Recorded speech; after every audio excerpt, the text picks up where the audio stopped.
Selamat pagi, Romo, Bruder, Suster, Bapak Ibu, OMK dan adik-adik sekalian. Pagi ini marilah kita mengikuti renungan dari Pak Kris Nugroho, Seksi Katekese Paroki Jagakarsa, Gereja Ratu Rosari. Renungan diambil dari Injil Lukas, bab 10, ayat 38 sampai 42. Yesus prioritas hidup kita. Suatu hari Yesus singgah ke rumah Marta. Marta dan saudaranya Maria melayani Yesus dengan cara berbeda. Kalau Marta melayani Yesus dengan cara menyibukkan diri, menyiapkan segala sesuatu untuk menjamu Yesus.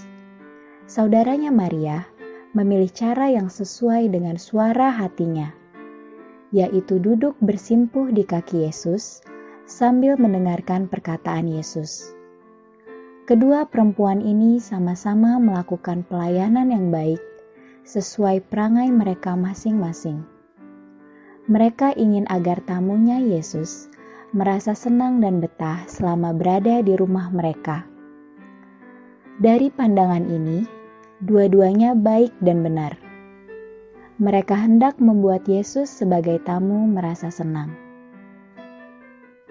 Tetapi ada kekurangan pada sikap Marta, yaitu bahwa ia banyak bicara karena ia mengeluh dalam kesibukannya itu.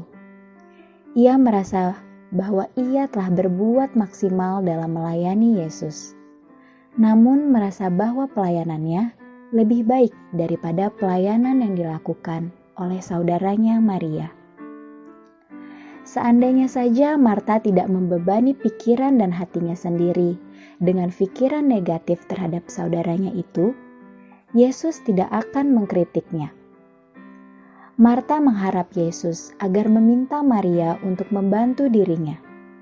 Sebaliknya, Maria dari tadi tenang duduk di kaki Yesus, mendengarkan perkataan Yesus dan merenungkannya. Ia puas dengan tindakannya yang seperti itu, sebagai pilihannya sendiri, dan Yesus pun berkenan sampai ia berkata kepada Marta bahwa Maria telah memilih bagian yang terbaik yang tidak akan diambil daripadanya. Keaktifan kita dalam pelayanan di lingkungan dan paroki misalnya. Kita merasa bahwa dengan memilih melakukan pelayanan di salah satu seksi atau kelompok kategorial tertentu, kita merasa lebih baik dari orang lain yang memilih pelayanan pada seksi atau kelompok kategorial yang berbeda. Kita menuntut agar orang lain bergabung dengan kita, dan bila orang yang kita ajak itu menolak, kita merasa jengkel dan sakit hati. Inilah yang tidak disukai Yesus. Ini berarti bahwa kita belum memilih bagian yang terbaik bagi kita sendiri, karena kita, seperti Marta, masih merasa khawatir dan belum merasa puas dengan diri kita sendiri. Kita ingin memuaskan keinginan diri dengan mengharapkan pujian, bukannya yang kita layani. Kita masih diombang-ambingkan dengan situasi dan kondisi sekitar, dan ini mengakibatkan kita tidak dapat fokus dalam pelayanan yang kita lakukan. Bila kita belum merasa puas dan pas dengan pilihan kita dalam melayani Tuhan Yesus, melalui seksi atau kelompok kategorial di mana saja kita berada, marilah kita mengoreksi diri sendiri.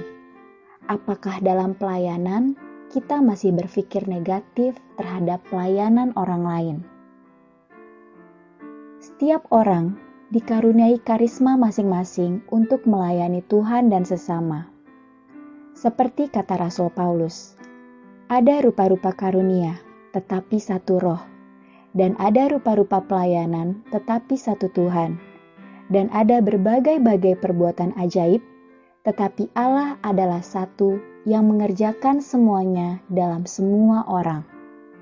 1 Korintus bab 12 ayat 4-6. Sekian renungan dari Pak Kris. Semoga kita dapat menanggapinya dengan melaksanakan firman Tuhan. Selamat beraktivitas. Tuhan Yesus memberkati.